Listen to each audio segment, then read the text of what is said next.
नमस्कार। स्वागत है आपका इंडिया न्यूज़ 28 में। आइए बात करते हैं तमिलनाडु की कुछ खास खबरों की। श्रीमद अंदावन कला कॉलेज विश्व अंगदान के अवसर पर Srimad Andavan college of arts and science और कावेरी अस्पताल के सामाजिक कार्य विभाग ने आज कॉलेज परिसर में एक हस्ताक्षर अभियान का आयोजन किया। पिचाईमानी द्वारा प्रस्तुत किया गया।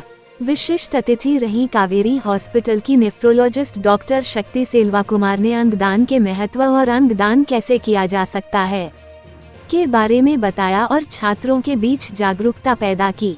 इसके बाद इस हस्ताक्षर अभियान में कॉलेज प्राचार्य, विशिष्ट अतिथि, उप प्राचार्य, क्षेत्रीय प्राचार्य, विभागाध्यक्ष, छात्र छात्राओं जैसे 100 से अधिक लोगों ने भाग लिया। डॉक्टर अरुण प्रकाश, सहायक प्रोफेसर, समाज कार्य विभाग ने धन्यवाद ज्ञापन दिया और स्नातकोत्तर समाज कार्य विभाग द्वारा हस्ताक्षर अभियान का आयोजन किया। त्रिची सिटी रिपोर्टर एल बाबू की रिपोर्ट। மனுஷனுக்கு உண்மையிலே பிரெயின் டெத் ஆயிட்டாங்களா இல்லையா நமக்கு சந்தேகம் வரல. ஏன் அவங்க கோமால இருக்க மாட்டாங்களா? பிரெயின் டெத் ஆகணுமா, மூளைச்சாவு தான் அடையணுமான்றதுக்கு வென்டிலேட்டர் வச்சு தான் பண்ணுவோம். வென்டிலேட்டர்ன்றது செயற்கை சுவாசம். யூஸ்வலாவே எந்த பேஷண்ட்டுக்கும் நினைவு கம்மியானோ செயற்கை சுவாசம் கொடுத்துருவாங்க. ஆனா செயற்கை சுவாசம் கொடுத்தாலும் சுயமா அவங்களால மூச்சு எடுக்க முடியும். மிஷின் 3 மூச்சு கொடுத்தா மனுஷன் ஒரு மூச்சு எடுப்பாங்க. அதுதான் சப்போர்ட்டிவ் வென்டிலேஷன் சொல்றது. எப்போ ஒருத்தருக்கு இந்த மூளைச்சாவு அடைச்சிட்டாங்களோ சப்போர்ட்டிவ் வென்டிலேஷன் கேட்டகரி இருக்காது. மிஷின் மட்டும்தான் மூச்சு கொடுத்துட்டு இருக்கு. ஸோ அந்த டெஸ்ட்டுக்கு பேர் ஆப்னியான்னு சொல்லுவோம். இது அறிவியல் பூர்வமா உலக அளவிலும் சரி இந்தியாவிலும் சரி எல்லாராலையும் அறிவுறுத்தப்பட்ட ஒரு டெஸ்ட். ஸோ ஒரு பேஷண்ட்டுக்கு மூளைச்சாவடைஞ்சு கண்டுபிடிக்கிறதுக்கு வென்டிலேட்டர் ஆஃப் பண்ணி வச்சுட்டு சுயமா மூச்சு விடுறாங்க. வெயிட் பண்ணி பார்ப்போம். 30 செகண்ட் 60 செகண்ட் இந்த ஒரு நிமிஷத்துக்குள்ள மூச்சு எடுக்கலன்னா மூளைச்சாவு அடைஞ்சதான் கன்ஃபர்மேஷன் டெஸ்ட். ஒரு டெஸ்ட் மட்டும் பண்ண மாட்டாங்க, 2 டெஸ்ட் பண்ணுவாங்க. முதல் டெஸ்ட் பண்ணிட்டு 6 மணி நேரம் கழிச்சு செகண்ட் டெஸ்ட் பண்ணிட்டு 2 டெஸ்ட்லையும் கன்ஃபார்ம் ஆனதுக்கு அப்புறம் தான் அந்த பேஷண்ட் மூளைச்சாவு அடைஞ்சதாக கருதப்படுவாங்க. அதுக்கப்புறம் தான் அவங்க உறவினர்கள் கிட்ட போயிட்டு இந்த மாதிரி உங்க உறவினர் மூளைச்சாவு அடைஞ்சிட்டாங்க, என்ன பண்ண போறீங்கன்னு கேட்பாங்க. ஸோ அப்போ 2 ஆப்ஷன்ஸ் இருக்குது. ஆப்ஷன் 1 வழக்கம் போல பண்ற மாதிரி வென்டிலேட்டர் டிஸ்கண்டினியூ பண்ணிட்டு வீட்டுக்கு கூட்டு போயிட்டு ஈமக்கறிக்கை பண்றது. செகண்ட் ஆப்ஷன் உறுப்பு தானம். இது ஏன் சொல்றேன்னா மூளைச்சாவு அடைஞ்சதால மூளை மட்டும் தான் ஃபங்க்ஷன் போயிருக்கும். ஆனா நம்ம வென்டிலேட்டர் சுவாச மூலமாகவும் இன்ஜெக்ஷன் மூலமும் இதயத்தை துடிக்க வைக்க முடியும், மூச்சு விட வைக்க முடியும். தற்காலிகமா ஒரு ஸ்டாண்டர்ட் டைம் ஒரு 6 மணி நேரத்துல இருந்து அதிகபட்சம் 1 நாள் 2 நாள் வரைக்கும் அவங்க உயிரோட வச்சுக்க முடியும். என்னைக்குமே ஒரு மனுஷன் மூளைச்சாவு அடைஞ்சிட்டா மற்ற உறுப்புகள் தன்னுடைய செயல் எடுக்க ஆரம்பிச்சிடும். ஸோ இந்த குடியேற்றம் இல்லையா உறுதானம் பண்றதுக்கு எவ்வளவு சீக்கிரம் சொல்றாங்களோ அவ்வளவு சீக்கிரம் அந்த உறுப்புகளை காப்பாற்ற முடியும். அவங்க வீட்டில் பேசி ஒரு நாள் கழிச்சு யோசிச்சு சொல்ல முடிவெடுத்தாங்கன்னா அதுக்குள்ள மற்ற உள்ள இருக்க எல்லா உறுப்பும் வீணா போயிடும். ஸோ இந்த பிரெயினிங் டைம் இருக்கும். அதிகபட்சம் ஒரு நாளுக்குள்ள அவங்க முடிவெடுத்து உறுப்பு தானம் பண்ணா அந்த உறுப்புகள் எத்தனை பேர் காப்பாற்ற முடியும். இன்னைக்கு ஸ்டாட்டிஸ்டிக்ஸ் படி தமிழ்நாட்டில் இந்திய அளவில் தமிழ்நாட்டில் 6500 பேர் கிட்னி கிடையாதுக்காக பதிச்சிருக்காங்க. கிட்னி ஃபெயிலியர் ஆகி டயாலிசிஸ் இருக்க பேஷண்ட்ஸ் 6500 பேர் கிட்னிக்காக பதிச்சிருக்காங்க. 450 பேர் கல்லீரலுக்காக பதிச்சிருக்காங்க. 120 பேர் இதயத்துக்காக பதிச்சிருக்காங்க. 250 பேர் நுரையீரலுக்காக பதிச்சிருக்காங்க. இவங்க எல்லாமே உறுப்பு செயலிழப்பால அந்தந்த உறுப்பு செயலிழப்பால உயிருக்கு போராடிட்டு இருக்க மக்கள். அட்லீஸ்ட் கிட்னி பேஷண்ட்ஸ்க்காக நாங்கள் டயாலிசிஸ் ஒரு மிஷின் மூலமா கேள்விப்பட்டிருக்கீங்கன்னு நினைக்கிறேன். மிஷின் மூலமா போட்டு தற்காலிகமாக வாழ வைக்க முடியும். கல்லீரலோ நுரையீரலோ இருதயமோ செயலிழந்தால் மரணத்தை மட்டுமே. அவங்க மரணத்தை நோக்கி ப்ரொசீட் ஆகிட்டாங்க. எப்போ வேணா மரணம் நேரலான்னு அர்த்தம். ஏன் நீங்க கேட்கலாம், அடுத்து சொந்தக்காரங்க கொடுக்க முடியாது, இருக்கிறது ஒரு இதயம், அது அடுத்தவங்க கொடுக்குறது நடக்காத காரியம்.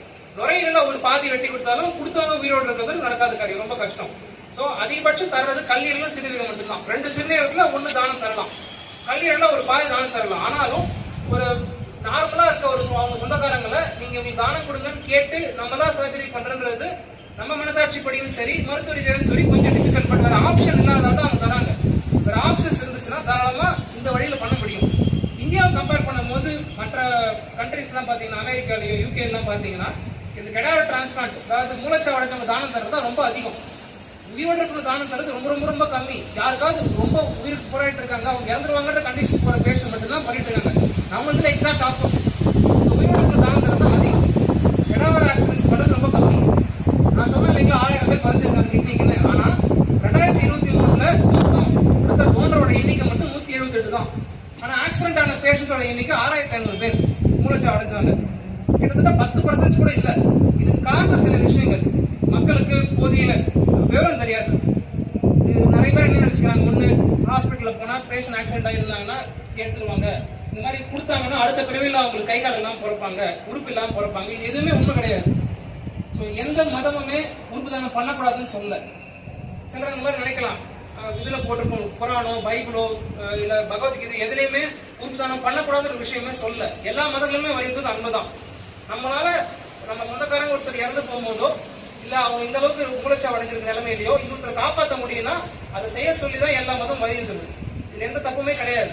இப்ப நாம இதை இனிஷியேட் பண்றது டோனர் பிளட்ஜ்ன்ற ஒரு விஷயம். டோனர் பிளட்ஜ்னா உறுதிமொழி.